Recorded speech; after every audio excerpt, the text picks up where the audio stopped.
En esta segunda clase teórica de cromatografía vamos a hablar de las particularidades de la cromatografía gaseosa.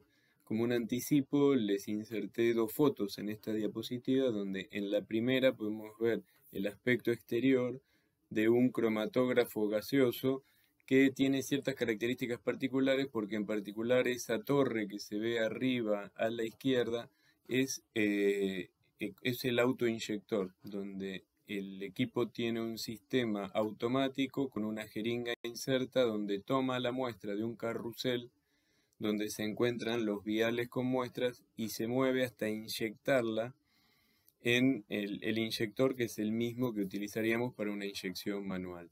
También se puede ver contra la pared del fondo los reguladores de presión del sistema, algunos de los reguladores de presión, porque el sistema es un poco más complejo y hay otro grupo de reguladores en las salidas del tubo. Y en la foto más chiquita de la derecha se puede ver que se ha abierto la puerta del horno y en eso se puede visualizar el interior a donde se encuentra inserta la columna cromatográfica.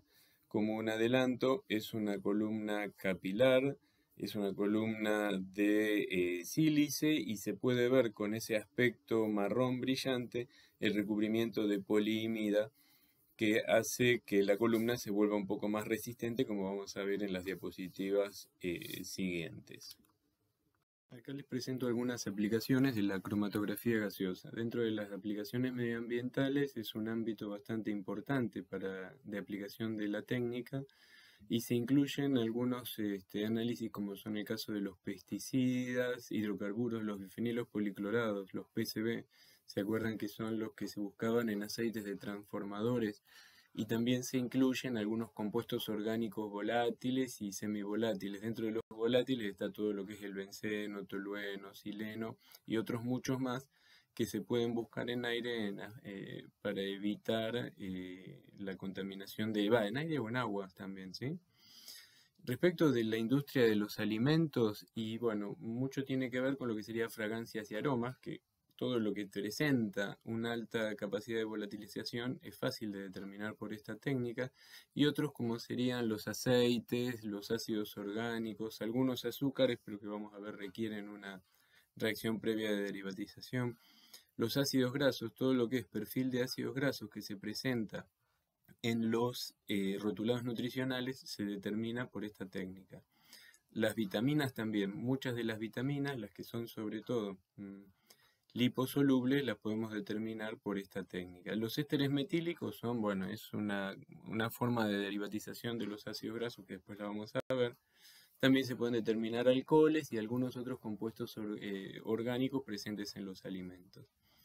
Acá diferencia la química industrial, aunque mucho de eso tiene aplicación directa sobre la química de los alimentos, porque por ejemplo los alcoholes, algunos ácidos orgánicos, aminas, aldehídos y otros compuestos hidrocarburos, solventes, anilinas, todos son determinables por cromatografía gaseosa.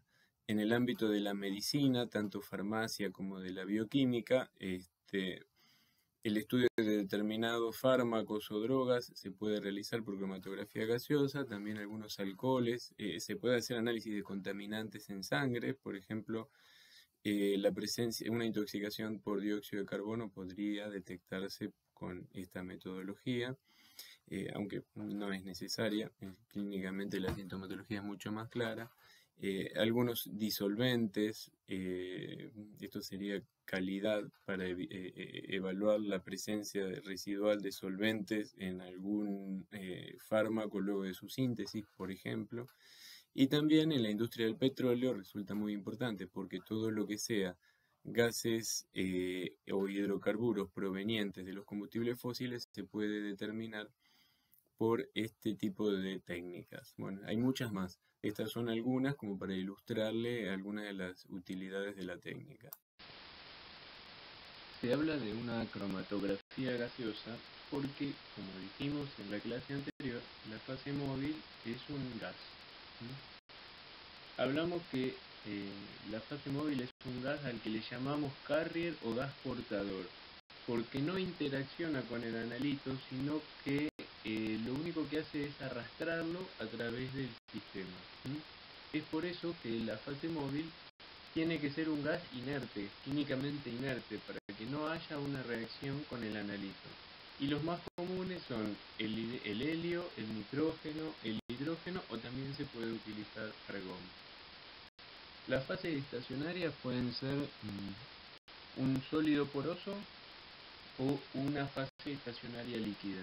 Como dijimos también en la clasificación que vimos en la teórica anterior, si tenemos una fase estacionaria tenemos una cromatografía gas sólido y se habla de que el fenómeno que ocurre para que los analitos ingresen a la fase estacionaria es un fenómeno de absorción. Entonces también podemos decir que si tenemos una fase móvil gaseosa y una fase estacionaria sólida, estamos frente a una cromatografía de absorción.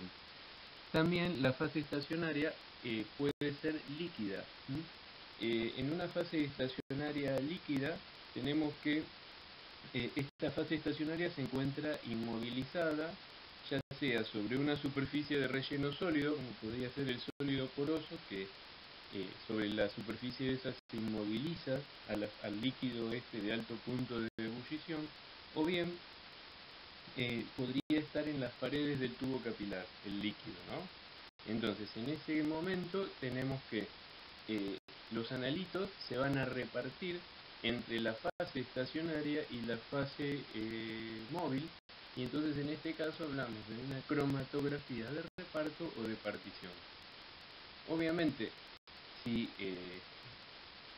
la fase móvil es un gas, para que un analito se pueda vehiculizar dentro de la columna, tiene que estar también en estado gaseoso.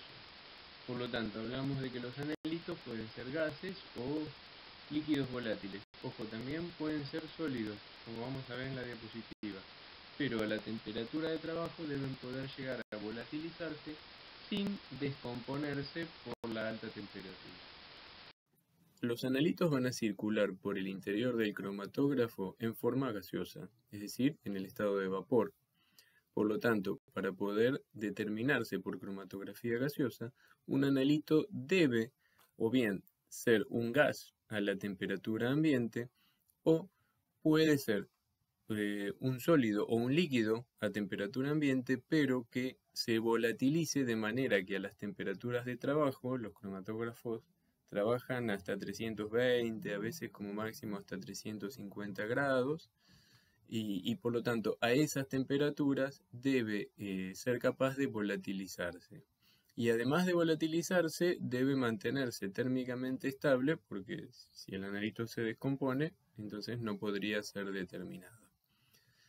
La mayoría de los compuestos que se utilizan para este tipo de análisis son compuestos orgánicos, aunque por lo general hay algunos compuestos inorgánicos, algunos gases inorgánicos por lo general, que también pueden analizarse mediante esta técnica. ¿Qué quiere decir que sean estables a temperaturas elevadas? Que no se descompongan. Y bueno, lo vamos a tratar con un ejemplo. Los azúcares, los hidratos de carbono, por ejemplo, presentan las temperaturas de ebullición adecuadas, pero cercana a la temperatura de ebullición también está su temperatura de descomposición. Entonces, un azúcar no se podría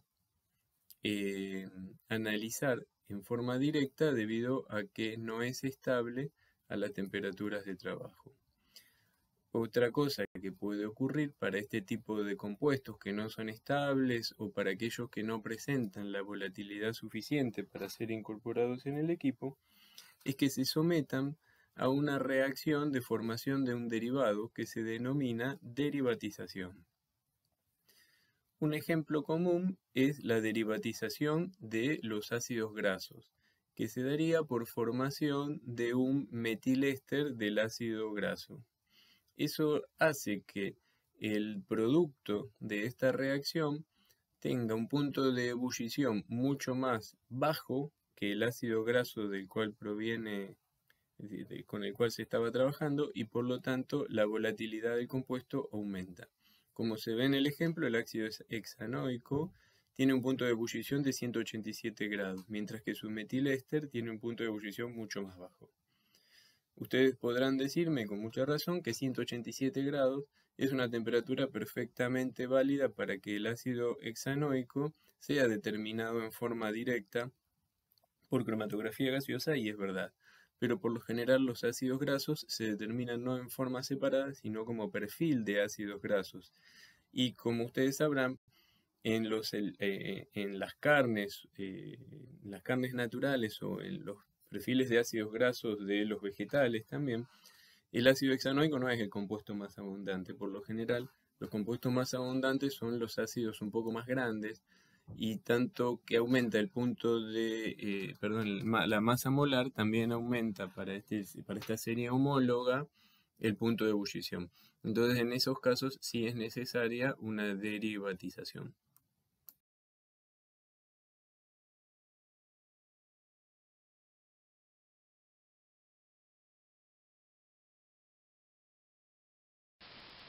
¿Cuáles son los componentes de un cromatógrafo de gases? Componentes básicos. Después los fabricantes les agregan algún otro como de acuerdo a las características que quieran darle al equipo. En primer lugar, el gas carrier va a estar en un tubo de gas, vamos a tener almacenado, salvo que sea hidrógeno, hay generadores de hidrógeno in situ que sirven porque aunque el hidrógeno es explosivo, entonces mucho no se quería usar, porque tener un tubo de gas era un poco complejo. Entonces hay algunos generadores de hidrógeno que reemplazarían al tubo de gas, pero la mayor parte de los gases se acumulan, se pueden presentar en forma de reservorio de tubo. Hay que tener un sistema de presión. La presión se debe controlar en el tubo y en el ingreso del equipo. Después tenemos que tener un sistema de inyección de muestra, que se puede ver en el número 2. En el inyector, la muestra se va a incorporar ya sea en estado líquido o en estado gaseoso. Habrá que tener distintas maneras de acuerdo a la forma en que se incorpore la muestra. Después viene la columna. Como vamos a trabajar a altas temperaturas, esa columna debe estar introducida en un sistema termostatizado, que llamamos horno, que tiene que tener un control bastante preciso de la temperatura, porque durante la corrida es muy importante el control de la temperatura. La columna después va a ir a un detector, que es el que va a detectar la señal o los picos que salen de la columna. Hay varios tipos de detectores y el detector usado dependerá de las propiedades de los analitos que vamos a detectar. Finalmente tenemos una electrónica de tratamiento de amplificación de la señal y el registro o la computadora que nos va a permitir sacar los datos y después poder hacer las interpretaciones respectivas. Si hablamos de los tipos de columnas que se usan en cromatografía gaseosa, vamos a empezar por las primeras que se utilizaron, que son las más antiguas, que bueno, ya siguen existiendo en la actualidad, pero ya casi no se usan, salvo para algunas aplicaciones específicas, y nos estamos refiriendo a las columnas empacadas. Estas columnas son tubos de acero inoxidable, de vidrio o de níquel que están rellenos con la fase estacionaria y que presentan una longitud que va de medio metro a 5 metros de largo y con un diámetro interno de entre 2 y 5 milímetros. Como dijimos, están rellenas con la fase estacionaria, pero en realidad vamos a aclarar este punto. Están rellenas con un sólido finamente pulverizado. Ese sólido puede ser la fase estacionaria, ¿sí? En ese caso hablamos de una fase estacionaria sólida, o puede servir como soporte para una fase estacionaria líquida que está soportada, ¿sí?, sobre la superficie de esas partículas sólidas. En estas columnas, la eficiencia de la separación no suele ser demasiado buena porque el número de platos teóricos tampoco es muy alto, por lo general no supera a los 10.000 platos teóricos. Y esto tiene que ver con algo que vimos en la clase anterior, cuando explicamos los fenómenos de ensanchamiento de banda y hablamos de la ecuación de Van Dimter, a donde había un término que era el que se explicaba por los caminos múltiples, ¿sí? Y bueno, este término se va a dar en este tipo de columnas, que son las columnas rellenas o empacadas. Es característico de las columnas que presentan este tipo de fase estacionaria que se encuentra rellenando a toda la columna en particular. Y eso hace que la columna pierda resolución, porque la altura de plato teórico es un poco más grande y por lo tanto el número de platos totales en la columna son menores. Actualmente la mayoría de las aplicaciones usan las columnas como capilares o columnas tubulares abiertas, que son las que se pueden ver a la derecha. Estas columnas, como su nombre dice, son tubos capilares que presentan un diámetro interno que va entre 0,1 a 0,5 milímetros y con longitudes de entre 15 y 100 metros. Son características las columnas de 30 metros y las de 60 metros. En estas columnas, la fase estacionaria no va a rellenar todo el interior del capilar. Sería algo medio imposible de manejar porque la presión para poder atravesarla que se requeriría sería demasiado elevada. En cambio, la fase estacionaria se encuentra dispuesta en las caras internas del capilar. Entonces formaría una película de fase estacionaria que está pegada sobre la superficie interna de las paredes del capilar. Esa fase estacionaria, como antes o como ya dijimos, puede ser líquida, puede ser entonces una capa de líquida pegada a la pared del capilar, puede ser sólida, con una fase estacionaria sólida, una cromatografía de absorción, o puede estar impregnando a partículas sólidas, ¿sí? Que sea una fase estacionaria líquida que impregna las partículas sólidas que son las que están adheridas a la pared. En este último caso es cuando se logra aumentar un poco la superficie expuesta de la fase estacionaria hacia el interior del capilar. Estas columnas van a presentar una mejor resolución respecto de las columnas empacadas. El número de platos teóricos es muchísimo más grande, llega de hasta 200.000 platos teóricos. Una es porque son más largas, otra de las ventajas también puede ser porque a diferencia de las empacadas no presentan ensanchamiento de banda por caminos múltiples. Algo que podemos agregar respecto de las columnas capilares o tubulares abiertas tiene que ver con la disposición de la fase estacionaria en su interior. Podemos diferenciar las columnas WCOT, que serían columnas tubulares abiertas de pared revestida con fase estacionaria, o también están las columnas SCOT, a donde se trata de columnas tubulares abiertas que están revestidas con un soporte. Es decir, la pared interna del capilar está recubierta con una capa delgada de material de soporte sobre el que se encuentra la fase estacionaria. Esto logra que tengamos mayor cantidad de fase estacionaria en el interior de la columna, ¿sí? Y eso permite que las columnas SCOT puedan utilizar mayor cantidad de muestra que las columnas WCOT. Pero la eficiencia de la separación es menor en las SCOT que en las WCOT, porque la resolución es más baja. Las columnas actuales son capilares que están construidos de sílice fundida.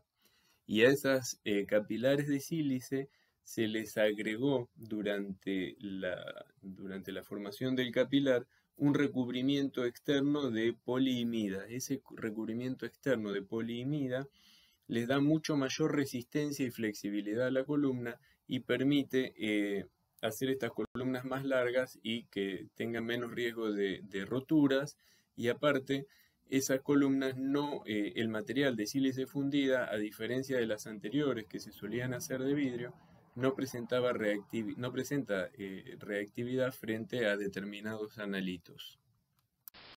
Cuando se comenzaron a fabricar las columnas capilares o tubulares abiertas, estos capilares se hacían de acero o se hacían con plásticos. Entonces, el desarrollo que tenía este tipo de columnas no era importante hasta que hubo una gran diferenciación cuando se empezaron a fabricar en capilares de vidrio.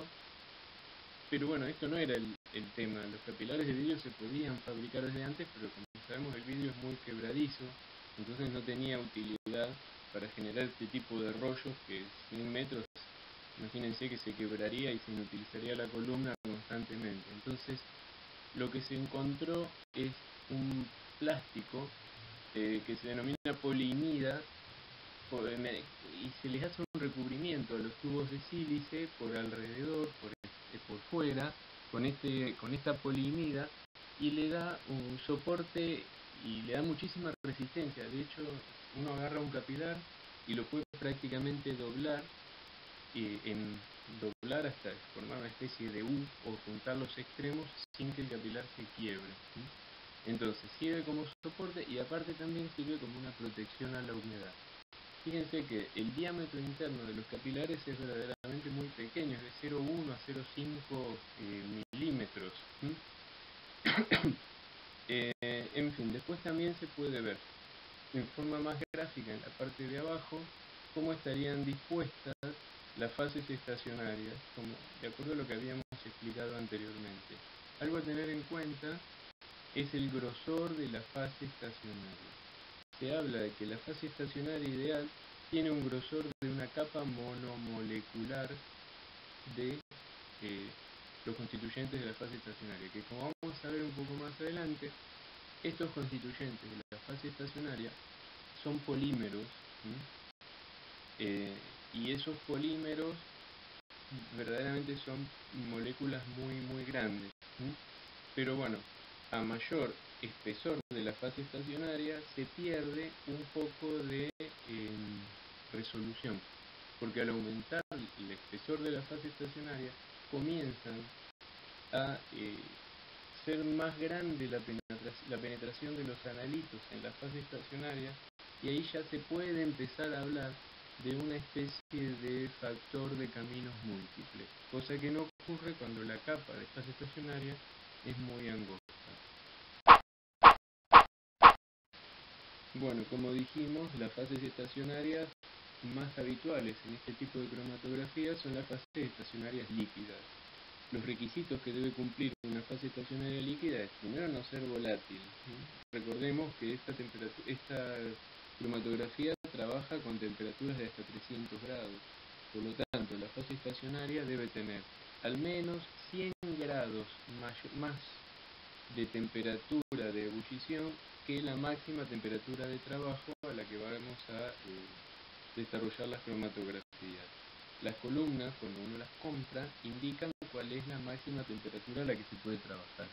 Lo más habitual es de 350 grados. Entonces, uno puede llegar hasta 320 grados, 325 como máximo, pero no puede sobrepasar esa temperatura porque arruina la columna. ¿Por qué se puede arruinar la columna?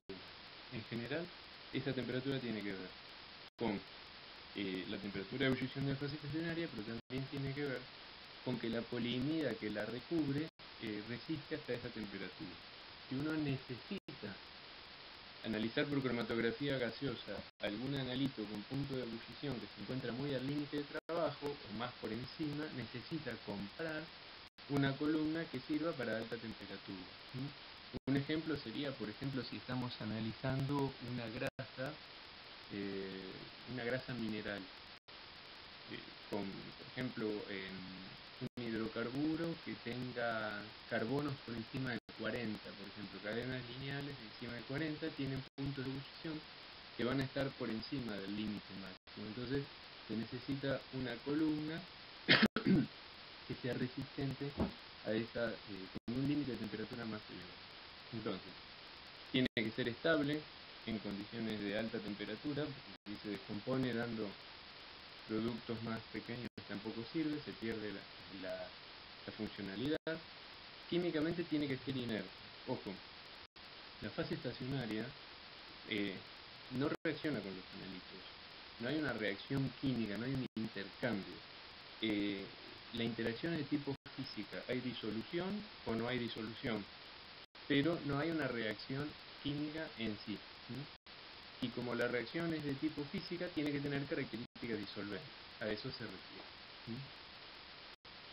refiere. Esto que se agrega a la derecha tiene que ver con que las fases estacionarias adentro de la columna sufren una serie de transformaciones para que esas fases estacionarias sean retenidas en el interior de la columna. Imagínense que si el líquido solamente está mojando la superficie del vidrio,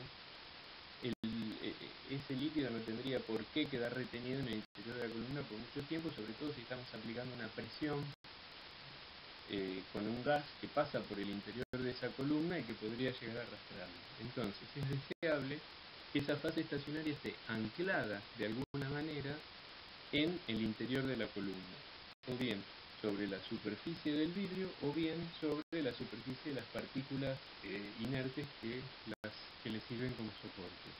Entonces, en primer lugar, se habla de fases enlazadas o químicamente ligadas, porque estos polímeros que actúan como fase estacionaria se enlazan al soporte o a la superficie del vidrio mediante enlaces covalentes, que hacen que queden anclados en esa superficie.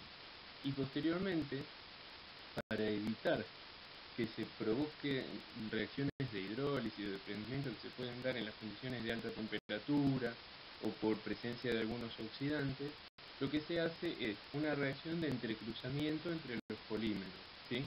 Los metilos de las diferentes cadenas del polímero reaccionan entre sí, se generan uniones carbono-carbono que provocan el entrecruzamiento de esta fase y de esa manera se evita el desprendimiento que en cromatografía se denomina sangrado. El sangrado de la columna en cromatografía nos está hablando de desprendimiento de la fase estacionaria de la columna y por lo tanto de pérdida de funcionalidad. Las dimensiones de las columnas también son importantes para la resolución de la separación cromatográfica. De hecho, algunas cromatografías requieren un largo mínimo de columna para que la resolución sea la adecuada.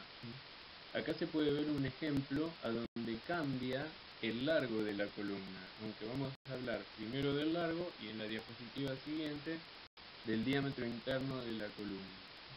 Acá vemos que se comparan para una misma separación tres columnas con distinto largo. Empezamos con 15 metros, 30 y 60 metros. Es obvio que al aumentar la longitud de la columna van a aumentar el número de platos teóricos. Pero al aumentar la longitud de la columna también va a aumentar el fenómeno de difusión longitudinal. Entonces el ensanchamiento de los picos también podría llegar a ser importante. Y hay que evaluar las dos cosas. En este caso vemos que se separan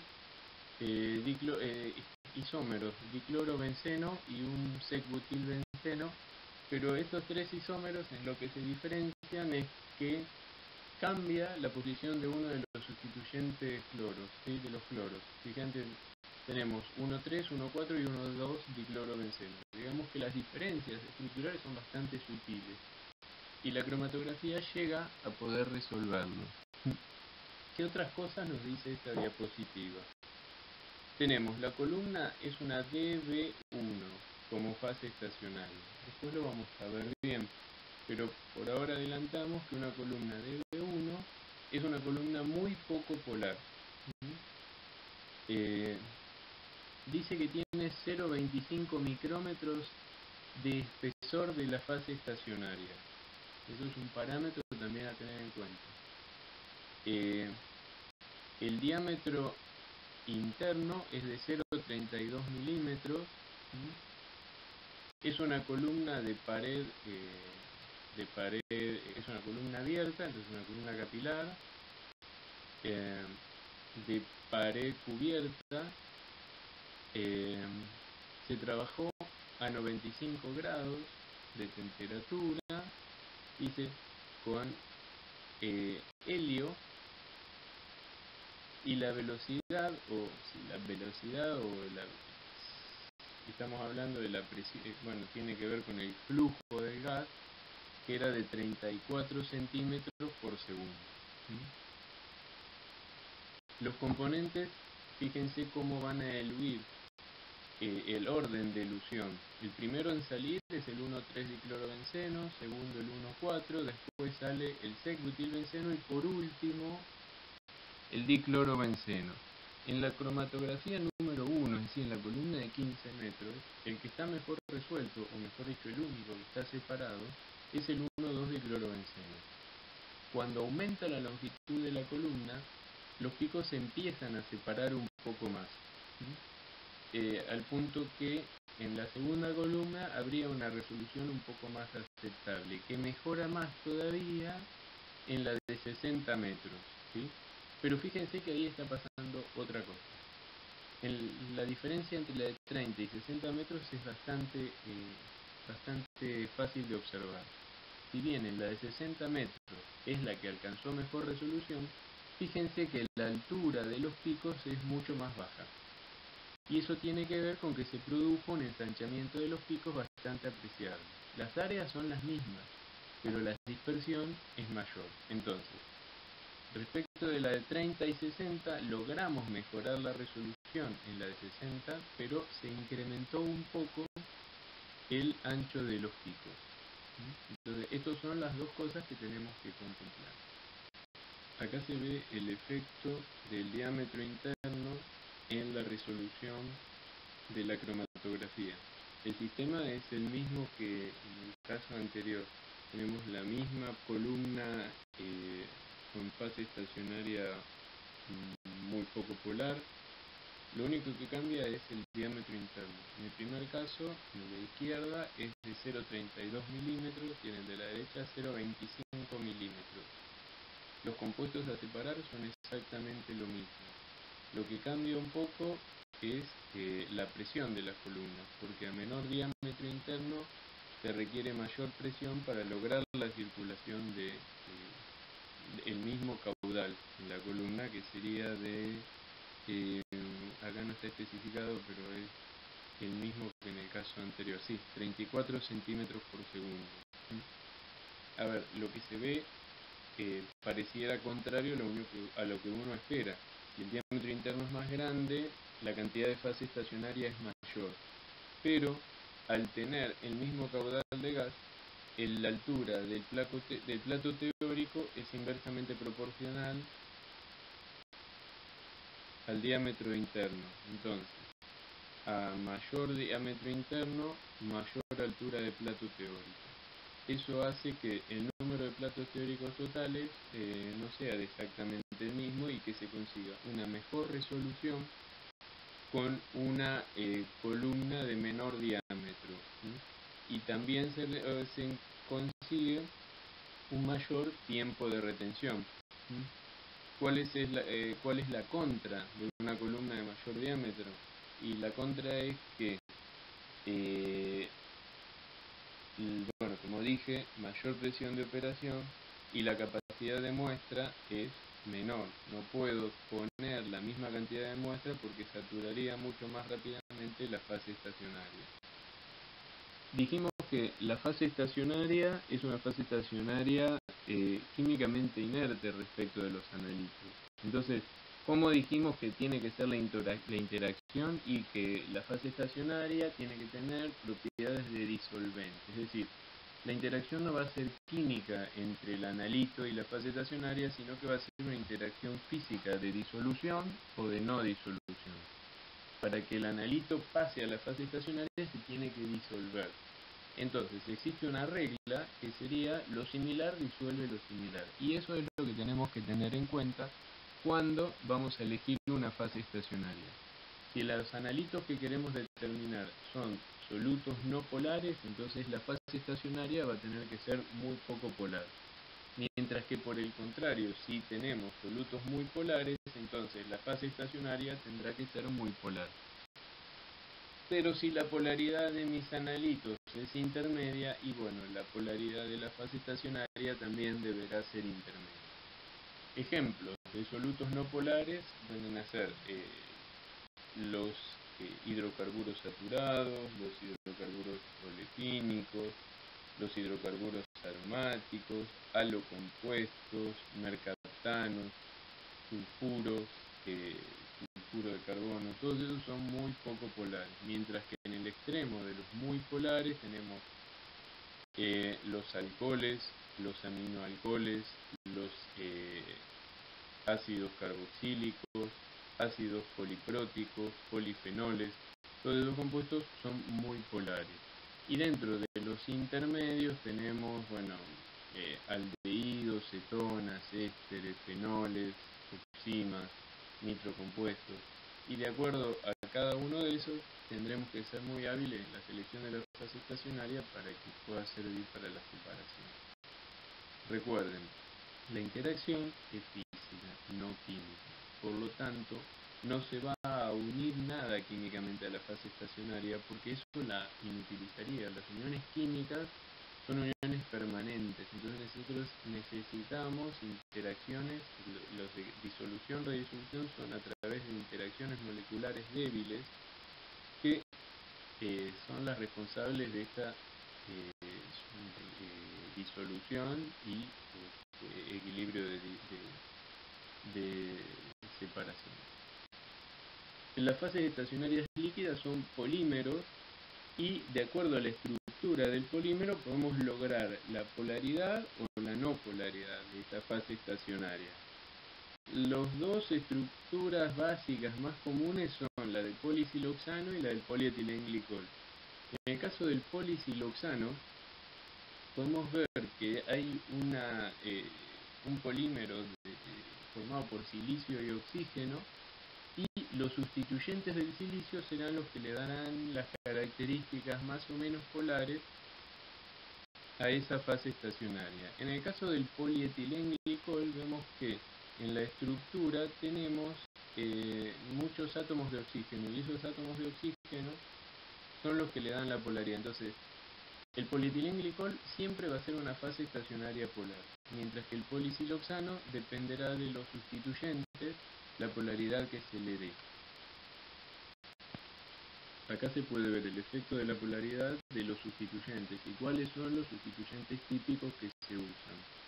Un sustituyente común no polar es el metilo, que es el sustituyente menos polar de todos. Entonces, si al polisiloxano lo sustituimos con metilos, a cada silicio lo sustituimos con 2 metilos, entonces tenemos dimetil polisiloxano.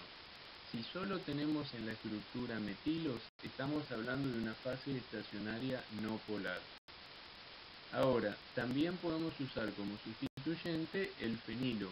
Entonces, si combinamos difenil con dimetil polisiloxano, podemos variar un poco la polaridad.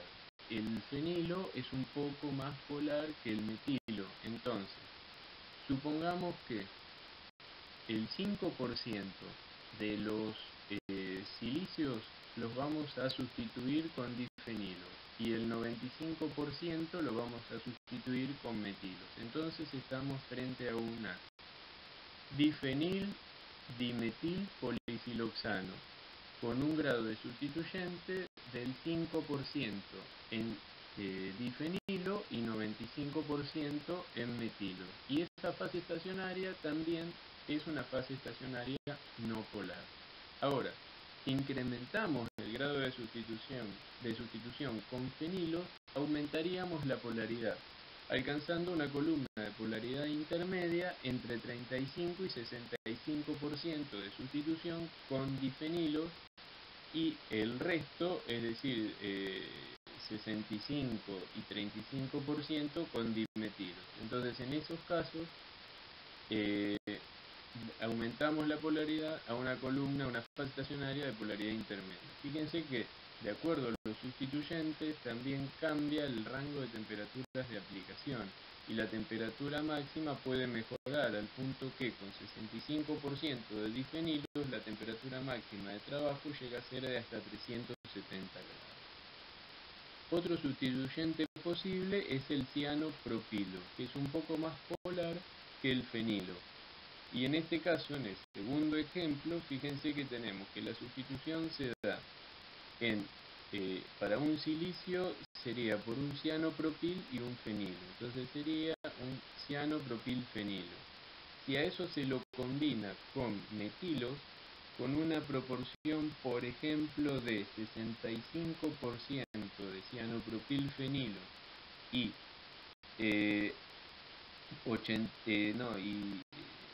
resto de metilos, entonces estamos en una fase de polaridad intermedia. Si hablamos del polietilenglicol, que ya dijimos que era uno de los polímeros con fase estacionaria más fuertemente polar, entonces este se lo conoce también con el nombre de fantasía de carbowax. Es una fase estacionaria muy polar, pero si se fijan, la temperatura máxima de operación es de 250 grados, no es demasiado alta. Y finalmente otra fase estacionaria muy polar sería la que se logra sustituyendo el polimetilsilexano, siloxano con dicianopropilo y con cianofenilo. Si tenemos, por ejemplo, un 90% de dicianopropilo y un 10% de cianopropilfenilo, entonces ahí estaríamos frente a una fase estacionaria polar que es un poquitito más estable que la de carbowax porque aguanta hasta temperaturas de 275 grados.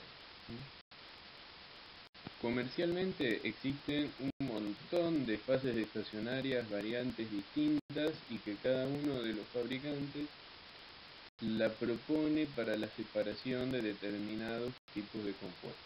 Como dijimos, las fases estacionarias polares tenemos la carbowax, que es el polietilenglicol, y la otra que habíamos visto que sería el bis-cianopropil, cianopropilfenil polisiloxano, que con un grado de sustitución habíamos hablado de un 90 a 10.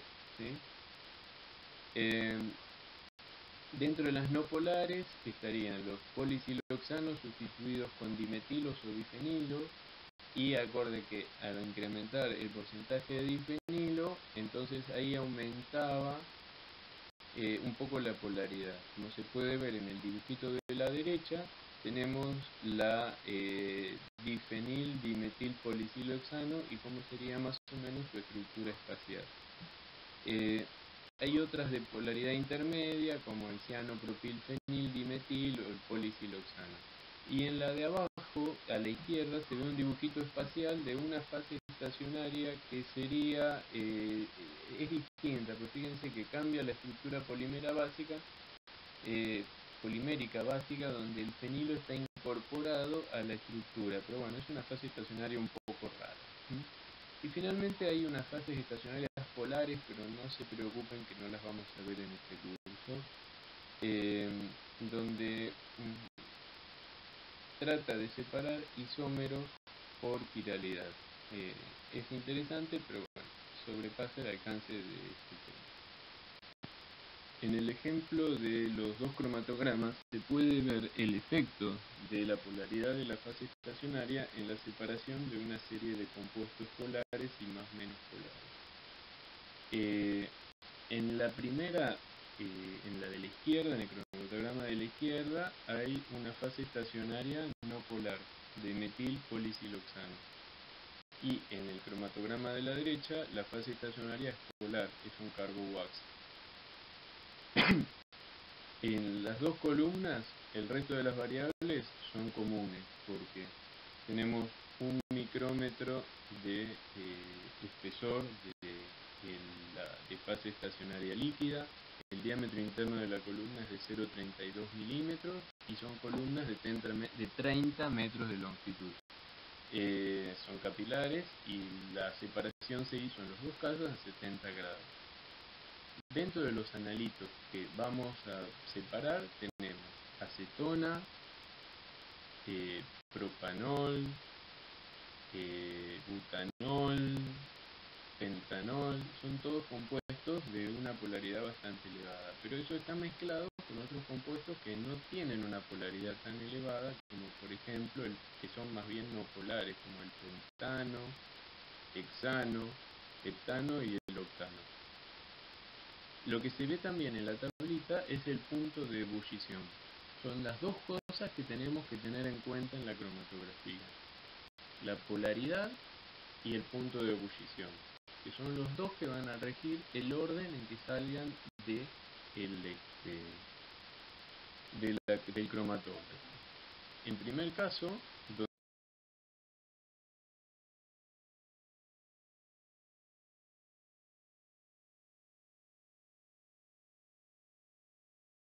En esta tabla se comparan las propiedades o las características de algunas columnas para cromatografía gaseosa. Hay una clasificación nueva porque este autor lo que hace es que a las columnas capilares de pared recubierta con fase estacionaria líquida las divide en dos. Considera que las W-Scott son las que se hacían anteriormente, que eran de acero inoxidable, aluminio, plástico, que como decía tenían menos aplicación, y que estas tomaron mucho más vuelo cuando se fabricaron de vidrio con el recubrimiento de polimida, que son a las que él llama FSWC. Digamos que entonces la primera y la segunda columna son esencialmente lo mismo, lo que cambia es la construcción del capilar. En la tercera columna tenemos las Scott, que son las de pared recubierta con un soporte sólido que está bañado con la fase estacionaria líquida. Y después tenemos las empacadas, que serían las que están rellenas con la fase estacionaria, con el soporte sólido, que también está, que tiene unido covalentemente la fase estacionaria líquida. Por eso decimos que son todas líquidas. Fíjense que acá no hay ninguna a donde la fase estacionaria sea sólida, sea solo el soporte.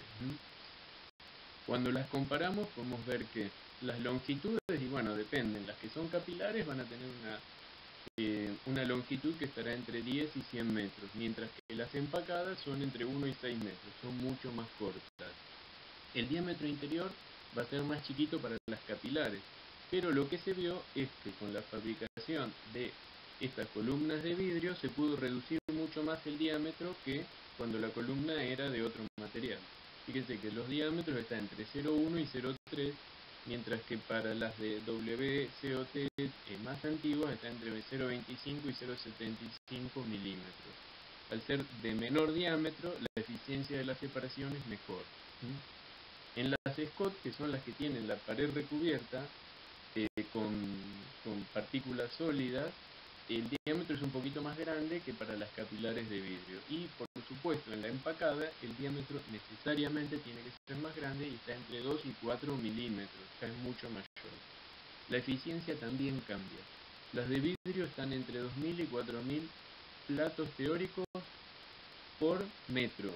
Ojo, no son los platos teóricos totales de la columna, serían por metro. Así que si tenemos una columna de 10 metros tendríamos 20.000 platos teóricos o 40.000, y una de 100 tendríamos 200.000 o 400.000. Se puede ver que en las capilares de vidrio con fase estacionaria líquida pegada a la pared, el número de platos teóricos es mucho mayor que en las capilares a donde tenemos un soporte sólido recubierto con fase estacionaria, ¿sí? Por eso la eficiencia es mucho mejor. Y también tenemos muchos más platos teóricos que en una columna empacada, que tiene entre 500 y 1000 platos teóricos por metro de columna. El problema con estas columnas de vidrio es que el tamaño de muestra que aceptan es mucho menor. Está expresado en nanogramos, podemos tener entre 10 y 75 nanogramos. Como es más chiquita, la cantidad de fase estacionaria es menor, entonces se satura mucho más fácil. En las otras el tamaño de muestra es mucho mayor y en la que mayor tamaño de muestra permite es la empacada, porque es la que más fase estacionaria tiene. Y bueno, algo que se vio, el principal cambio aparte tendría que ver con la flexibilidad, porque las columnas de vidrio son flexibles, ¿sí? Al tener este recubrimiento de polimida, cosa que no ocurría con las W-Scott anteriores ni con las Scott, y tampoco con las empacadas, que vimos que es un tubo de acero. Acá se ve una serie de ejemplos de distintas fases estacionarias utilizadas para distintas mezclas de analitos, ¿sí?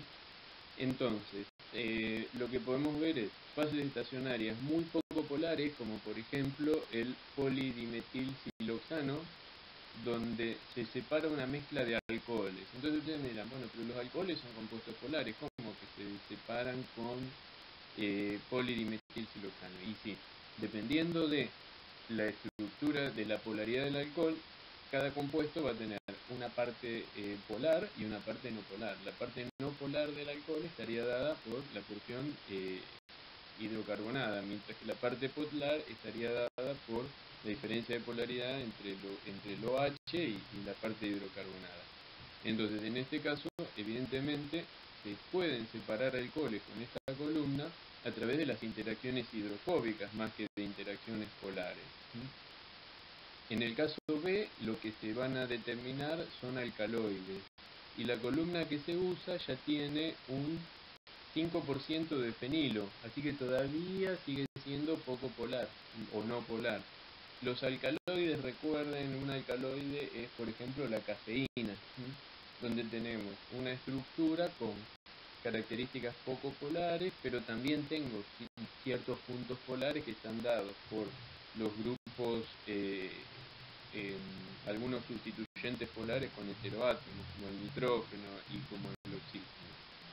En el caso de los esteroides, que se da en la columna C, lo que se puede ver es que esa columna sería 50% de fenilo, así que tiene una polaridad bastante más grande, sería una de polaridad intermedia.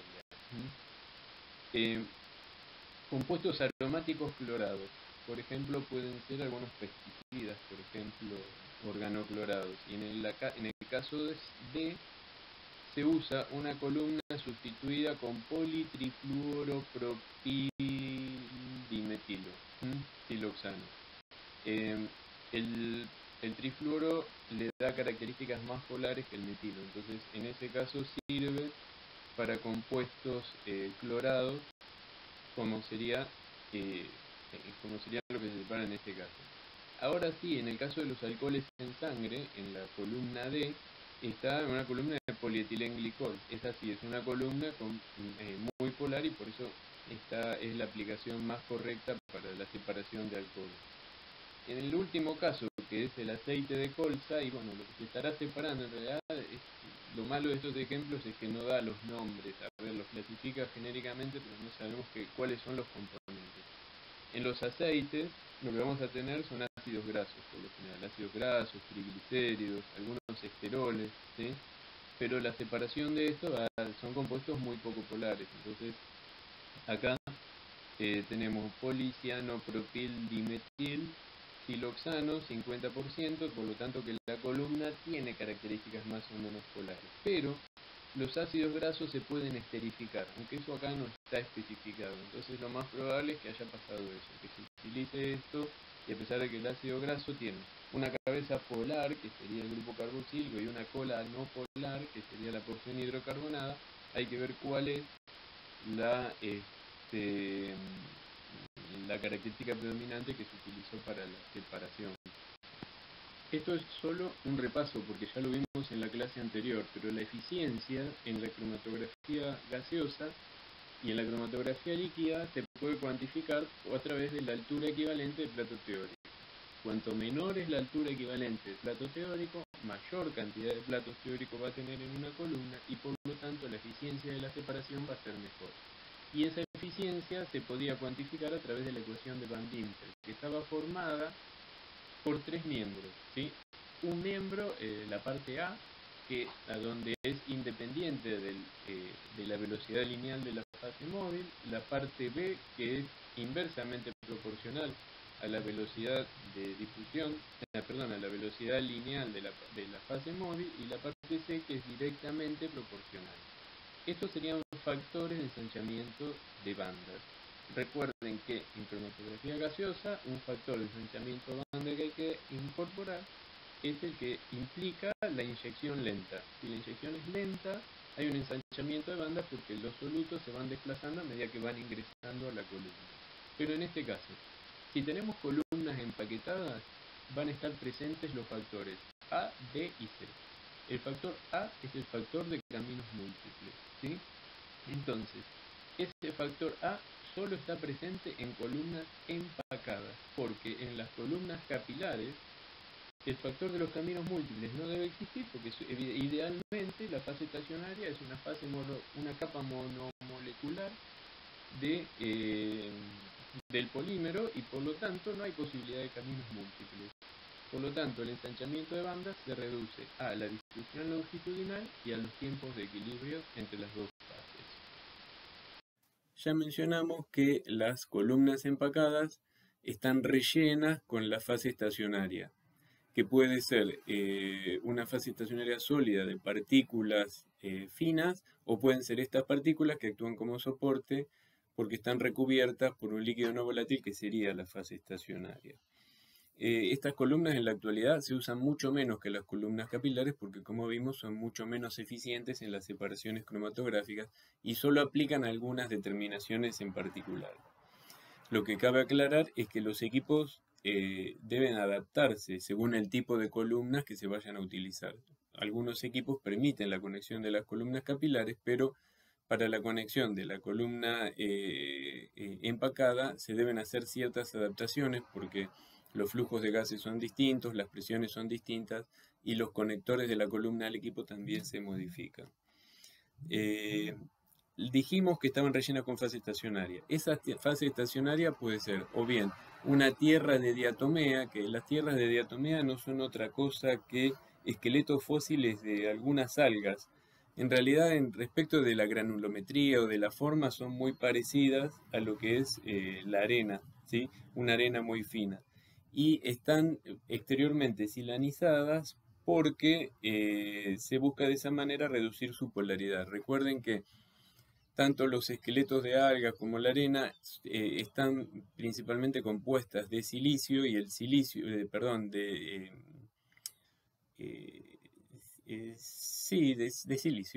silicio y oxígeno, y los silicios exponen grupos silanoles que serían grupos polares.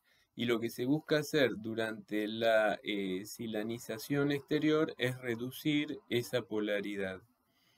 También lo que se hace es, hoy en día, como esas partículas tienen diferencias en las formas y en el tamaño, entonces lo que se buscó es homogeneizar el tamaño de la partícula y se reemplazó a estas tierras de diatomea por partículas de teflón. Las partículas de teflón en sí son que ya no actuarían como fase estacionaria, sino que estarían actuando nada más como soporte de la fase estacionaria. El tamaño de las partículas de teflón puede ser más o menos el mismo, pero lo que tiene es que es más uniforme y es menos reactivo. Entonces, son más favorables que las tierras de diatomea. Ahora, lo que tenemos que tener en cuenta y recordar es que este tipo de columnas empacadas presentan también el fenómeno de ensanchamiento de banda por caminos múltiples, cosa que en las columnas capilares no está pasando, ¿sí? Entonces, el uso de las partículas más uniformes, como fue el caso de las partículas de teflón, permitió reducir un poco, ¿sí?, esto de los caminos múltiples, pero el término todavía sigue existiendo y en la mejora que se logró no se alcanzó a lograr la eficiencia de las columnas capilares. Respecto de los gases utilizados como fase móvil, vale agregar que la presión de gas a utilizar va a depender del tipo de columna que vayamos a tener. Si la columna es empacada, el diámetro es más grande y por lo tanto los caudales van a estar entre 25 y 150 mililitros por minuto, mientras que para una columna capilar el caudal va a ser mucho menor. Fíjense que el caudal está entre 1 y 25 mililitros por minuto. Y las presiones también van a ser diferentes, ¿sí? Así que es necesario tener un control de presión muy estricto para asegurar llegar a los valores que se necesita y aparte para mantener esa presión durante toda la determinación cromatográfica. Si bien acabamos de decir que los gases son químicamente inertes, que no reaccionan ni disuelven, porque los gases no se disuelven entre sí, a lo sumo se mezclan, pero los gases no se disuelven, no hay gases que no se mezclen entre sí, no hay gases invisibles. Entonces, hablar de miscibilidad de gases no es lo correcto. Pero nosotros dijimos entonces que los gases son químicamente inertes, entonces podríamos decir, el gas que uso no tendría por qué cambiar la eficiencia de la separación. Pero lo que se vio es que no es exactamente así. Y en el gráfico de la derecha, que es el gráfico de Van Dinter de altura de plato teórico en función de la velocidad lineal del gas Carrier, se puede ver que hay diferentes alturas de plato teórico de acuerdo a la velocidad de flujo, de acuerdo al gas utilizado. En el caso de el nitrógeno, se ve que a una velocidad lineal más baja se alcanza la menor altura equivalente del plato teórico. Mientras que para el hidrógeno y el helio, la menor altura de plato teórico se alcanza a velocidades más altas. ¿Por qué hablamos de esto? Y porque es la menor altura de plato teórico es en la velocidad de flujo que a nosotros nos conviene desarrollar la cromatografía, porque es cuando más cantidad de platos teóricos tenemos dentro de la columna y por lo tanto mayor es la resolución de la cromatografía. Si la altura de plato teórico es más grande, entonces va a haber menos platos teóricos totales en la columna y por lo tanto la resolución va a ser menor. Pero lo que vemos es que a una velocidad lineal muy baja se alcanza la menor altura de plato teórico para el nitrógeno. ¿Esto qué quiere decir? Que si yo trabajo con nitrógeno, el flujo de gas va a tener que ser bajo, ¿sí? Entonces la cromatografía va a terminar siendo muy larga.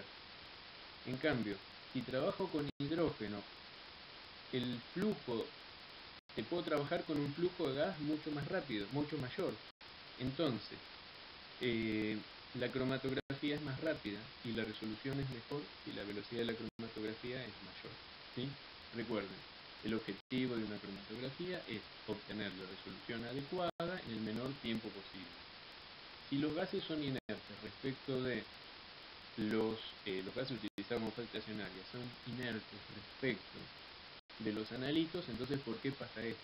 Porque lo que cambia son los coeficientes de difusión de los solutos a través del hidrógeno y del helio, que resultan mayores que para el nitrógeno. Eso hace que los equilibrios entre la fase móvil y la fase estacionaria, los equilibrios de absorción y desorción de los solutos entre la fase móvil y la fase estacionaria sean más rápidos, se produzcan más rápidamente y por lo tanto se puede mejorar aumentando la velocidad lineal. La muestra se introduciría al cromatógrafo a través de una jeringa y lo que se busca es que la muestra introducida tenga el tamaño adecuado, que vimos que va a depender del tipo de columna a utilizar. Cuanto menor sea el diámetro de la columna, menor sería la cantidad de muestra que acepta, y tiene que ser inyectada en forma de un tapón. ¿Qué quiere decir eso? Inyectarla en forma de un tapón y que el ingreso de la muestra sea lo más compacto que posible, porque recordemos que la inyección es el punto de comienzo de la separación. Entonces, si la muestra entra muy separada, tenemos un factor de ensanchamiento de banda y es lo que no queremos. Como general, lo que tiene que pasar es que la muestra, a veces, una vez que se inyecta, ya se encuentra en forma gaseosa, pero muchas veces requiere la vaporización. Si es un líquido, requiere la vaporización. Muestras sólidas no se inyectan, ¿sí? Si tenemos un analito sólido a temperatura ambiente, lo vamos a tener que disolver en un solvente apropiado, pero no puedo inyectar un sólido. Ahora bien, al inicio de la cromatografía, para ingresar a la columna, la muestra tiene que estar vaporizada. Tengo que aumentar la temperatura. Y una buena regla general es que la temperatura del inyector se encuentre 50 grados más caliente que el punto de ebullición del compuesto menos volátil de la muestra. De esa forma, en el inyector se van a volatilizar todos juntos, ¿sí? Porque si la temperatura del inyector es más baja, de forma que algunos compuestos son muy volátiles, los compuestos más volátiles se evaporarían rápidamente, mientras que los menos volátiles quedarían en el inyector atrapados. Entonces, eso no haría un buen ingreso al sistema cromatográfico. El volumen a inyectar depende de la columna y, como vimos, es diferente según la columna y el tipo de muestra. Si la columna está empacada, que tiene mayor diámetro, acepta mucho mayor cantidad de muestra que la columna capilar. Pero si la muestra es líquida, el volumen de muestra que se puede introducir es muy pequeño. Por ejemplo, en la columna capilar se utilizan desde 0,01 microlitro hasta 3 microlitros. Fíjense qué cantidades chiquitas de muestra. Entonces acá vamos a tener un problema con la precisión de la inyección. Mientras que en una columna empacada se pueden inyectar hasta 20 microlitros de muestra líquida. Si la muestra es gaseosa, los volúmenes permitidos son mucho más grandes, como por ejemplo, hasta 50 mililitros en una columna empacada y hasta 0,1 mililitro en una columna capilar. Las muestras se introducen en el cromatógrafo con una jeringa. Con la aguja de la jeringa se pincha un disco de goma o de silicona, que es el sello para que no se escape la muestra, y a través de eso se llega a un tubo de vidrio que se llama un liner, a donde se deposita la muestra, que puede ser líquida o puede ser gaseosa. Existen jeringas para líquidos y jeringas para gases. Las jeringas para gases tienen mucho mayor volumen y tienen un émbolo especial de teflón. En todos los casos, la aguja tiene una punta biselada para permitir la perforación del septo. Y el problema es que como se miden volúmenes tan chicos, el volumen medio siempre tiene una imprecisión bastante importante asociada a las jeringas, ¿sí? Y al operador. Entonces, siempre es un problema en cromatografía gaseosa la falta de precisión. Por eso, en general, cromatografía gaseosa no usa un método de cuantificación por estándar externo, sino que utiliza un método de cuantificación de estándar interno que compensa los errores en la medición de los volúmenes. También una manera de compensar esto es a través de la inyección automática. En el esquema de la derecha, más que un esquema, una foto de la derecha, se ve una torre de inyección automática que tiene la jeringa montada en un dispositivo que primero se mueve hacia donde se encuentran los viales con las muestras, pincha el vial con la muestra, toma el volumen adecuado de la muestra y después va y lo inyecta en el puerto de inyección del cromatógrafo. De esa manera se reduce la imprecisión por medición del volumen manual, pero de todas maneras se sigue recomendando la cuantificación por el método del estándar interno. Existen varios arreglos para introducción de la muestra a los equipos, que esencialmente tienen que ver con la cantidad de muestra que acepta la columna y que también tienen que ver con la cantidad de analito en la muestra que voy a analizar. Pero vimos que las columnas capilares aceptan cantidades de muestras muy chiquitas porque si no saturan. Y también vimos que los volúmenes de muestra inyectados son muy chiquitos, en el orden de 0,01 microlitro hasta 2 microlitros para una columna capilar. Entonces, si la columna ya en esas condiciones se va a separar, porque se va a saturar, porque le llega toda la muestra, entonces tengo que buscar una estrategia para que eso no ocurra. Entonces, una de las estrategias en esos casos es usar una inyección con división o split. La inyección con división o split lo que está queriendo decir es que la mayor parte de la muestra se va a ventear y no va a llegar a la columna. Solo llega una cantidad definida de lo que yo puse. Esto se usa en las columnas capilares, ¿sí?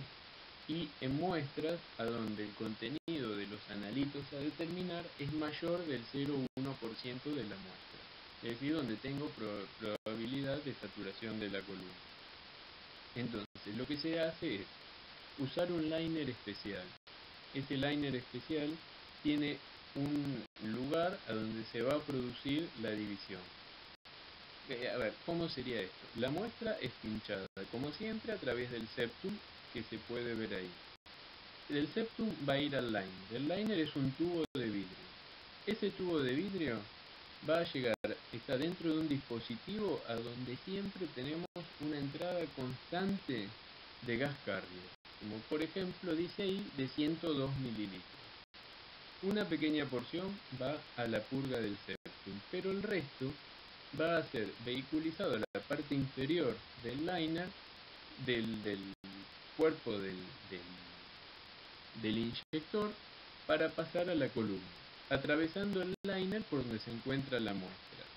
En la inyección con división, aparte tenemos otra salida que se llama ventilación del split, en donde la mayor parte del gas va a ir a la ventilación del split. Por ejemplo, de los 102 mililitros que ingresan al inyector, 1 mililitro va a la purga del septum, 100 mililitros van a la ventilación del split y solo 1 mililitro por minuto pasa a la columna. De esa manera, solo se introduce una pequeña porción de la muestra a la columna, que sería entre el 0,2 y el 2% de la muestra, y el resto se ventea. Hay un parámetro que se denomina la razón de división o el factor de split. Si ese factor de split es 50:1, significa que de 100 mililitros, 98 se van a la ventilación y 2 entran a la columna, ¿sí? Si es de 600:1, que es el límite máximo, significa que cada 600 mililitros que se ventean, uno solo entra a la columna. Y de esa manera tenemos una división. Cuando tenemos muestras a donde la concentración de los analitos está en el orden de trazas, es decir, menor a 0,01% de la muestra, entonces no se puede inyectar con división, porque si no, no se llegaría a detectar nada. Es necesario inyectar mayor cantidad de muestras. Entonces se va a hacer una inyección sin división o splitless, a donde la muestra entra al inyector, se vaporiza y toda pasa a la columna. La diferencia está en dos partes. Primero, el liner, el tubo de vidrio donde entra la muestra, es distinto, como lo vamos a ver en otra diapositiva más abajo. Y después es que se cierra la purga se cierra la salida del split, de manera que todo el gas que penetra al inyector pasa de largo y pasa a la columna. Ahora, como a veces el volumen de aire inyectado es muy grande, entonces hay dos estrategias para evitar el ensanchamiento de banda, porque la inyección es lenta. Porque aparte pasan dos cosas. Si yo tengo solutos con distintos puntos de vaporización, entonces los más volátiles se evaporarían antes, entonces esto estaría dando un error. Entonces la condensación de solutos da como resultado bandas cromatográficas más estrechas. Estas dos estrategias serían el atrapamiento del solvente o el atrapamiento por frío. En el atrapamiento del solvente, fijo inicialmente la temperatura de la columna 40 grados por debajo del punto de ebullición del solvente. Entonces, ¿qué pasa? El solvente, cuando hablamos del solvente, estamos hablando del solvente en el cual disolví los solutos para ser incorporados en la muestra, ¿sí? Para ser incorporados en el cromatógrafo. Entonces, como tengo en la punta de la columna la temperatura es 40 grados más baja que la temperatura de ebullición del solvente, entonces el solvente que venía con la muestra y que es muy abundante llega ahí y se va a condensar. Al condensarse, atrapa a los solutos, y como después aumento la temperatura, se va evaporando el solvente, que es lo que se evapora más rápido, y ahí se van evaporando los solutos. Pero entonces, de esa forma, consigo reducir el ensanchamiento de banda por inyección lenta. Y algo similar es en el atrapamiento por frío. Fíjense que acá siempre se juega con la temperatura. La temperatura inicial de la columna está 150 grados por debajo del punto de ebullición de los solutos de interés, ¿sí? Entonces, los solutos, va a pasar algo por el estilo, algo parecido a lo que pasaba con el solvente, pero en este caso los solutos van a condensar en el extremo de la columna, formando un tapón bastante compacto.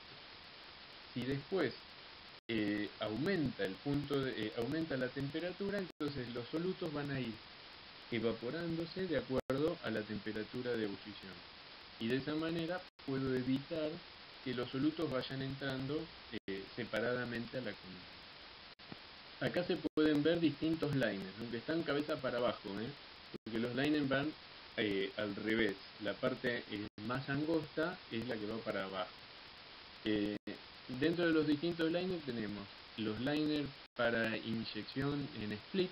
Fíjense, ese acortamiento es lo que actúa como cámara de mezcla y hace que se vayan dividiendo una parte para un lado y otra parte para el otro. Mientras que los tubos rectos, sin ese angostamiento, son los que se usan para una división splitless, donde todo va directamente a la columna. Algo que se puede ver en alguno de estos viales, y se usa por lo general en todos, es que tienen un taponcito de lana de vidrio silanizada. La lana de vidrio silanizada lo que tiende a hacer es limpiar la aguja de la jeringa. ¿Por qué? Porque en una muestra, supongamos que la muestra la preparamos por extracción con un solvente orgánico volátil. Entonces, se van a extraer todos los compuestos solubles en ese solvente, que no son necesariamente cromatografiables, porque algunos puede ser que se descompongan térmicamente. Entonces, van a quedar ensuciando el inyector. De esa manera, si limpiamos la jeringa, la aguja de la jeringa, con esa lana de vidrio, cuando penetra dentro del liner, entonces logramos que esos solutos queden retenidos ahí y no se pegoteen en las paredes del liner y después se puedan eliminar más fácilmente. También se pueden ver en esta diapo los septos de silicona, que son esos disquitos a donde uno va a pinchar la jeringa.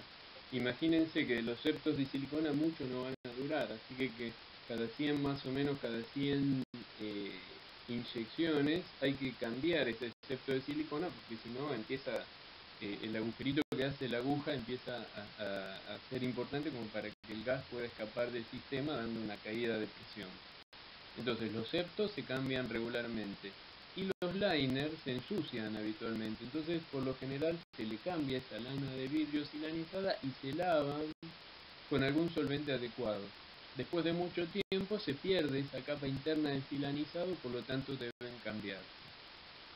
Acá se puede ver cómo cambia la resolución en los cromatogramas cuando se analizan muestras que no son trazas, de analitos que no son trazas. Lo que se separó acá es una mezcla que sería metil isobutilcetona, que tiene un punto de ebullición de 118 grados centígrados, y paracileno, que está con punto de ebullición a 138 grados centígrados, los dos al 1%, disueltos en diclorometano. El solvente de corrida es el diclorometano, que tiene un punto de ebullición de 40 grados.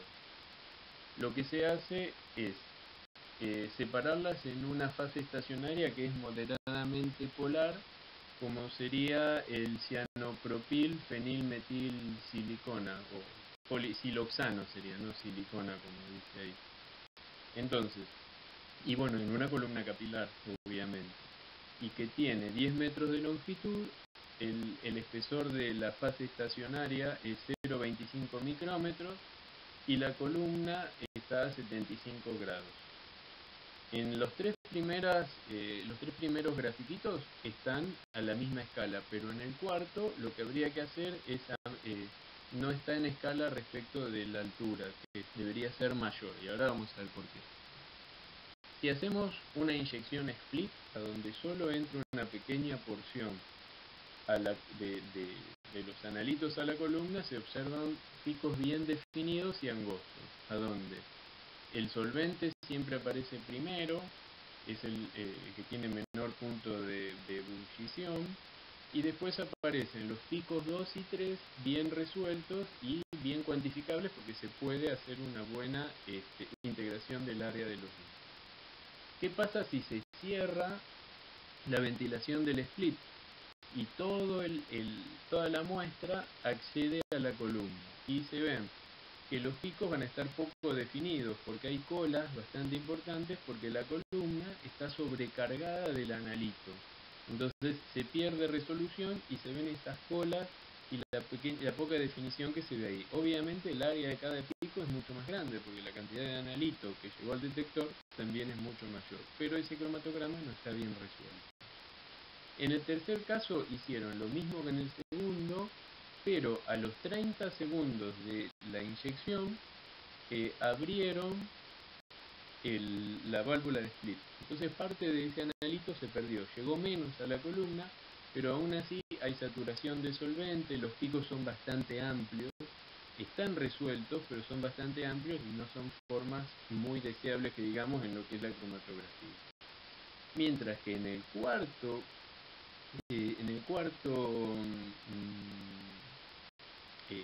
cromatograma es similar al segundo, donde está cerrada la ventilación, pero aplicaron la técnica de atrapamiento por solvente. ¿Se acuerdan lo que vimos antes? Que se trabajaba a una temperatura a donde el solvente condensa al ingresar a la columna, y al condensar en la columna atrapa a todos los analitos. Entonces después se va liberando poco a poco porque va aumentando la temperatura. Entonces en ese caso se logra disminuir el ensanchamiento de banda por el atrapamiento por solvente. El pico de solvente satura y los otros dos picos se pueden resolver bien. Lo que hay que tener en cuenta es que este es el gráfico que no está a escala. Las áreas de los picos deberían ser mucho más grandes. Como dice ahí, a la señal habría que multiplicarla por 2,33 para mantener la misma escala, porque la cantidad de analito que llegó al detector es mucho más grande. Pero con el atrapamiento de solvente se logró hacer una buena cromatografía, porque hay buena resolución. Entonces, en este caso sería una buena técnica el atrapamiento de solvente para hacer una inyección sin división para el caso de los analitos que están en concentraciones bajas. El último método de introducción de la muestra es la inyección directa en la columna, donde pinchamos el septo, entra la aguja y llega directamente al extremo superior de la columna. Solo puede ser utilizado en las columnas de tipo empaquetadas, y lo que se hace es trabajar con un programa de temperaturas donde la temperatura inicial es baja, de manera que los solutos condensen en el ingreso a la columna, formando una banda estrecha, y después se va calentando la columna como para que los solutos se vayan separando poco a poco. Obviamente acá toda la muestra que se inyecta entra a la columna, no hay división ni parte eliminada. Partimos de muestras que pueden ser gaseosas o muestras que pueden ser líquidas o sólidas. Ahora, los analitos pueden ser gases también, pero también pueden ser líquidos o pueden ser sólidos, pero nosotros no los podemos introducir si son sólidos. O lo mismo si tenemos que un analito está en solución, pero en una solución acuosa. No se pueden meter muestras acuosas en un cromatógrafo. Entonces, hay que generar una estrategia de preparación de la muestra para poder aislar el analito. También en algunos casos es deseable concentrar al analito. Para eso, para las muestras líquidas o para las muestras sólidas, se suelen hacer algunas estrategias de preparación, como por ejemplo la extracción con un solvente orgánico. Entonces, extraemos con un solvente orgánico el analito, de esa manera también lo concentramos y lo inyectamos en el cromatógrafo como una jeringa para líquidos. Ahora, otra cosa que ocurre cuando las matrices son bastante complejas, hay veces a donde los analitos son tan volátiles que si yo los inyecto con un solvente no hay manera de separarlos del solvente. Entonces se genera una estrategia de inyección que sería el espacio cabeza o head space, a donde se vaporizan los analitos y se extraen con una jeringa para gases y se inyectan de esa manera. Ahora lo vamos a ver un poquito más en detalle. Esta técnica de head space es bastante sencilla. Consiste en colocar una porción de muestra líquida o sólida en un vial, cerrarlo y calentarlo a una temperatura determinada. Más que calentarlo, incubarlo en un horno en una temperatura determinada, de manera que se permita que se produzca un equilibrio entre el soluto en la muestra y el soluto en la fase gaseosa del recipiente. Una vez que se establecieron las condiciones de equilibrio, con una jeringa a la misma temperatura que el recipiente calentado, se produce la aspiración de una cantidad de la parte gaseosa de ese recipiente y se inyecta en el cromatógrafo. De esa manera logramos inyectar una muestra gaseosa sin la interferencia de los componentes líquidos que estaban en el sistema o en la muestra, y sin la necesidad de incorporar en el cromatógrafo un solvente que después me puede llegar a complicar la detección de mis analitos. Cuando un analito ingresa a un cromatógrafo de gases, el tiempo dentro de ese cromatógrafo de gases va a depender de cuánto interactúa el analito con la fase estacionaria, eso ya lo estuvimos viendo, y de la presión de vapor del analito. Y la presión de vapor del analito es función de la estructura química y de la temperatura. Entonces, en definitiva, cuanto mayor sea la temperatura de la columna, mayor es la presión de vapor del analito, mayor es la velocidad de migración y menor el tiempo de retención. Esto creo que es bastante fácil de entender. Entonces, ¿qué temperatura elijo para hacer una separación cromatográfica por GC? Si la temperatura es muy baja, entonces los tiempos de retención de los analitos van a ser muy largos, y seguramente los que tienen puntos de ebullición más altos no se van a llegar a separar y van a quedar contaminando el sistema, porque no van a salir. Mientras que si la temperatura es muy elevada, los tiempos de retención son muy cortos, todo sale muy junto y la verdad que no consigo la resolución apropiada. Entonces, la estrategia es la siguiente: trabajar a temperaturas que sean superiores al punto de ebullición promedio de la muestra, y de esta manera se logra un tiempo de elusión razonable.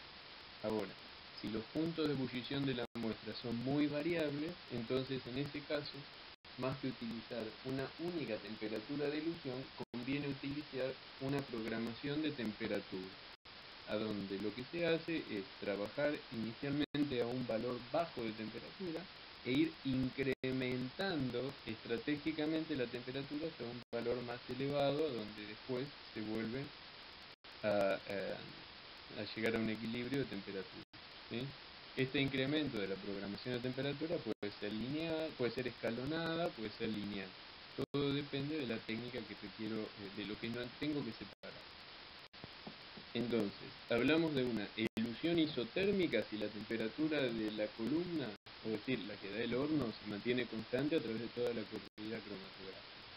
Y hablamos de una elusión por gradiente de temperatura si vamos aumentando la temperatura a medida que transcurre la cromatografía.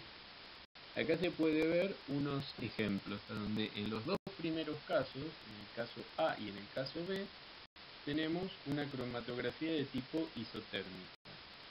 En el caso A está a 45 grados, en el caso B a 145 grados. Por lo tanto, se puede ver que los componentes de la primera cromatografía se puede ver la resolución de los picos 1, 2 y 3, pero el pico 4 ya se observa a tiempos bastante prolongados, y el pico 5 a casi cerca de los 30 minutos. Pero fíjense que lo que pasa es que a medida que transcurre más tiempo dentro del sistema cromatográfico, los picos se van haciendo más anchos y siempre menos altos. Es decir, eso va en contra de la resolución. Cuando trabajamos a 145 grados, lo que se ve es que los primeros picos ya no se resuelven, están todos pegoteados. Aparecen otros. El 5, que era muy chiquitito, es un pico mucho más abusado. Digamos que tenemos una característica de pico más deseable para el componente 5 y para el componente 6. Mientras que los picos 7 y 8 todavía siguen siendo demasiado anchos para tener una buena resolución. Entonces, si el objetivo de esta cromatografía es separar todos los componentes de esa mezcla, lo ideal en este caso sería hacer una cromatografía con gradiente o programación de temperatura, como sería lo que ocurre en el caso C. Fíjense que se empieza con temperaturas bajas, cercanas a 30 grados, y se va incrementando la temperatura poco a poco. Hay un gradiente de temperatura. Acá no sé, habría que calcularlo, pero no está especificado. A donde lo que podemos observar es que los primeros picos, como pasaba en los picos 1, 2 y 3, como se resolvían en el cromatograma A, se pueden resolver también en el cromatograma C. A medida que va aumentando la temperatura, van disminuyendo los tiempos de retención de los componentes que eran más retenidos.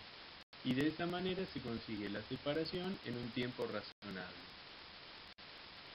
Acá se ve también el efecto de la temperatura del horno para la separación de alcanos lineales.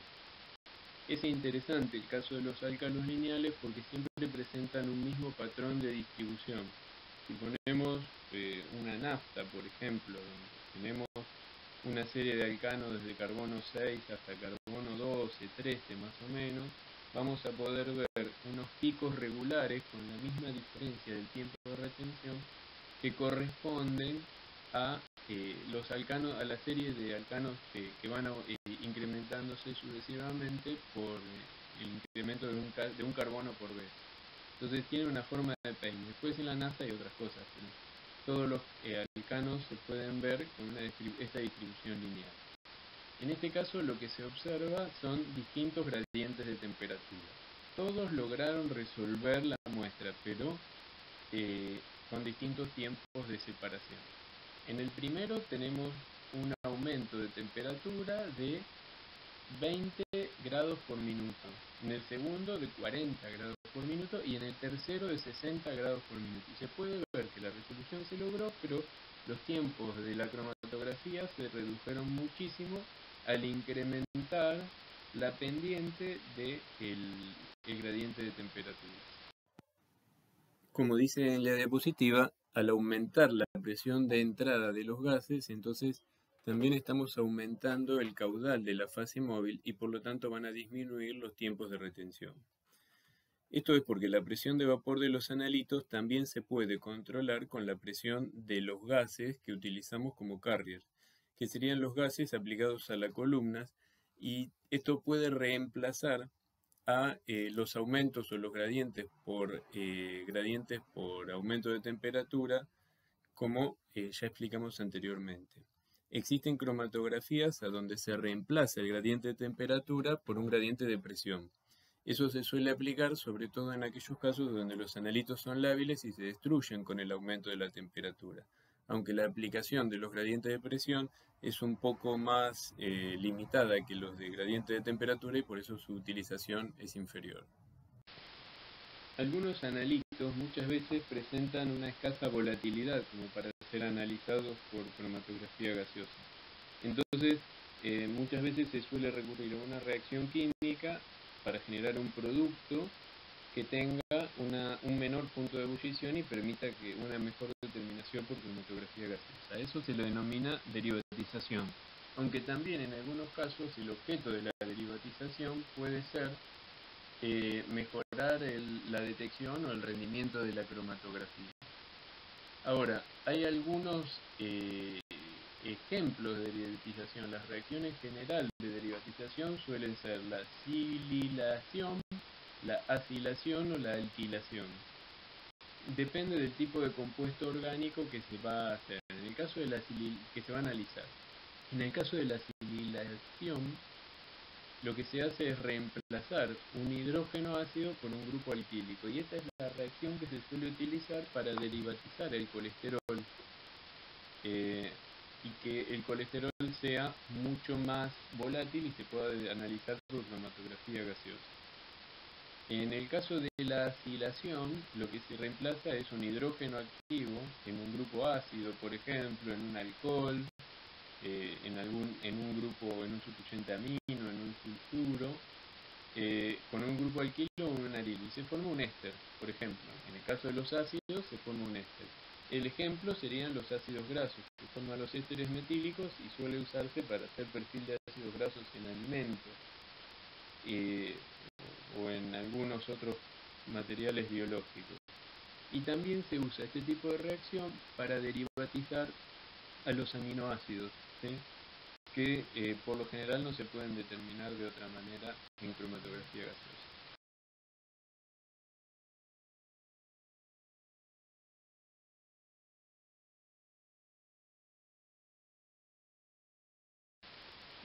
Hay una lista bastante importante de detectores que pueden utilizarse en cromatografía gaseosa.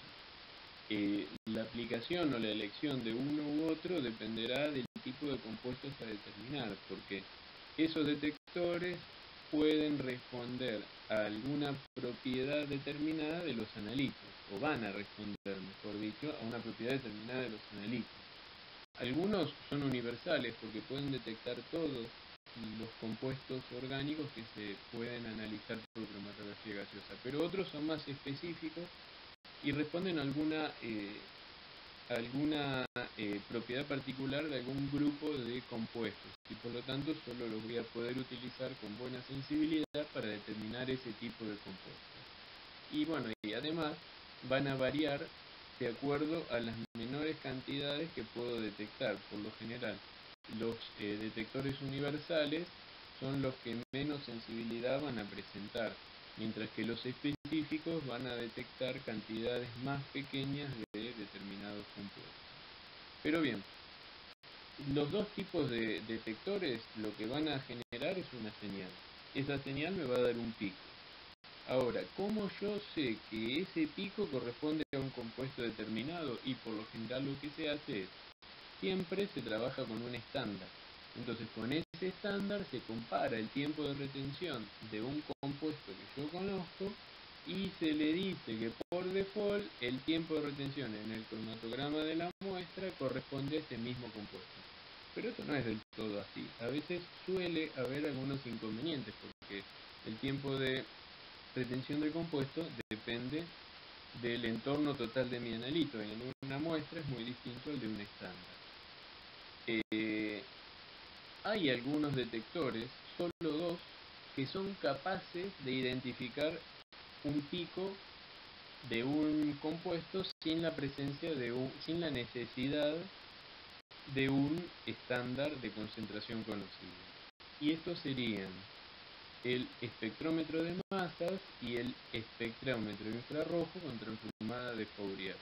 Porque lo que van a hacer es, cuando analizan a ese pico, van a construir el espectro de masas de ese compuesto o el espectro de masas, o el espectro infrarrojo de ese compuesto. Y lo van a comparar con una biblioteca de espectros que tienen almacenada en su software.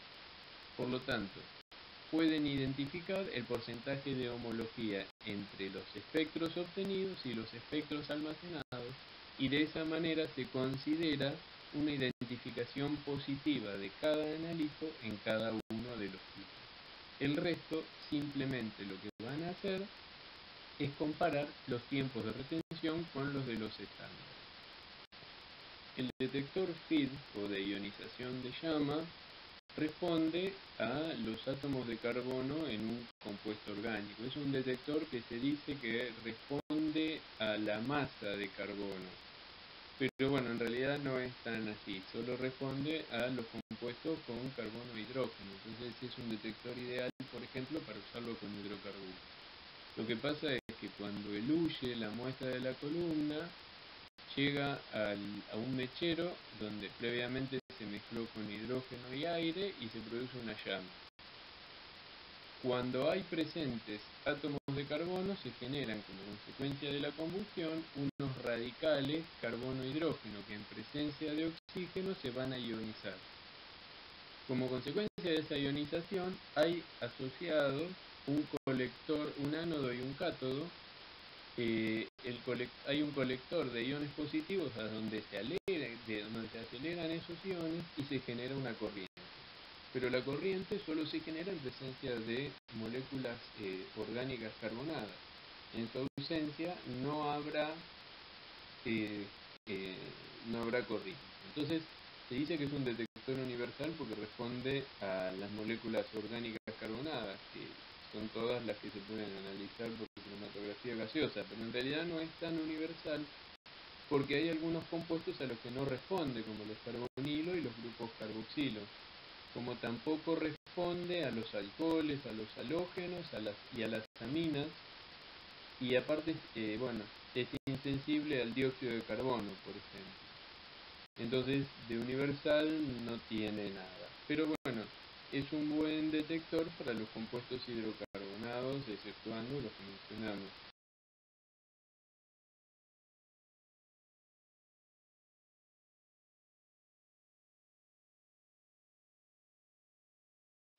El detector de nitrógeno-fósforo es el mismo detector que el de ionización en llama, pero aparte en la punta del mechero se coloca una pelota de vidrio con sulfato de rubidio. Entonces los compuestos nitrogenados y los fosforados, después de quemarse en el mechero, van a generar algunos iones como nitrito, ciano, fósforo, oxígeno 2 con carga negativa, que en presencia del sulfato de rubidio van a crear una corriente que se puede medir. Entonces eso es lo que se determina. No es universal y es destructivo, así que bueno, son dos desventajas de este tipo de detector. Pero es útil, por ejemplo, para la detección de las pesticidas organofosforados. Se requiere este tipo de detector. El detector de conductividad térmica sí es un detector universal verdaderamente. No es destructivo, así que esa es una buena ventaja. Lo que pasa es que es muy poco sensible. Se basa en la conductividad térmica del gas carrier. Tanto el hidrógeno como el helio tienen una conductividad térmica bastante elevada. Entonces, si se genera un sistema con donde se calienta electrónicamente un hilo de oro, platino o wolframio, o se logra un calentamiento constante, una temperatura constante, donde la conductividad térmica del gas va a ser constante mientras solo esté pasando el gas. Ahora bien, en el caso que haya algún otro analito, alguna otra molécula gaseosa, por el tema de las presiones parciales, va a desplazar moléculas del gas y la conductividad térmica va a disminuir. Y eso se va a detectar como una señal. Es un detector muy antiguo y muy utilizado. Por lo general lo que se hace es usar dos detectores gemelos, donde uno se pone como referencia y otro para la muestra. Y la diferencia de la conductividad en todo momento es la que es responsable de la señal obtenida en el cromatograma.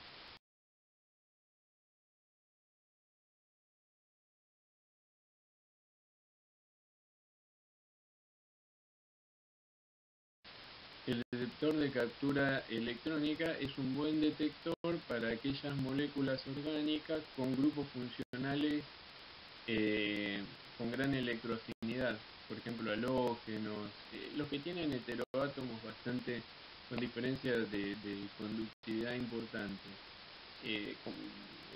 Entonces es fácil explicar que es el detector de elección, por ejemplo, para los pesticidas organoclorados o, por ejemplo, para los bifenilos policlorados, aparte de otros compuestos. Pero bueno, el funcionamiento es bastante simple, pero el tema que es complejo porque requiere la habilitación para manejo de material radioactivo, porque tiene una placa de níquel 63, que es un emisor de radiación beta, que cuando el gas carrier entra al detector provoca su ionización. Entonces, como consecuencia de la ionización del gas carrier, se generan iones que van hacia distintos electrodos y eso genera una corriente. Entonces, las moléculas de alta electroafinidad disminuyen esa corriente y por lo tanto esa es la señal que transmite el detector. Pero bueno, responde preferentemente a compuestos con grupos funcionales de alta electroafinidad, es decir, a los atractores de electrones. El espectro de masas como detector es bastante universal porque determina cualquier tipo de compuesto y aparte dijimos que era uno de los pocos detectores que nos permitía confirmar la presencia de un compuesto. No solo comparaba los tiempos de retención, sino que aparte comparaba el espectro de masas de cada uno de los compuestos con un espectro de masa de referencia y nos daba porcentaje de homología. Vamos a verlo en detalle más adelante, pero es muy importante para esta técnica este detector. Entonces no quise dejar de colocarlo en esta filmina.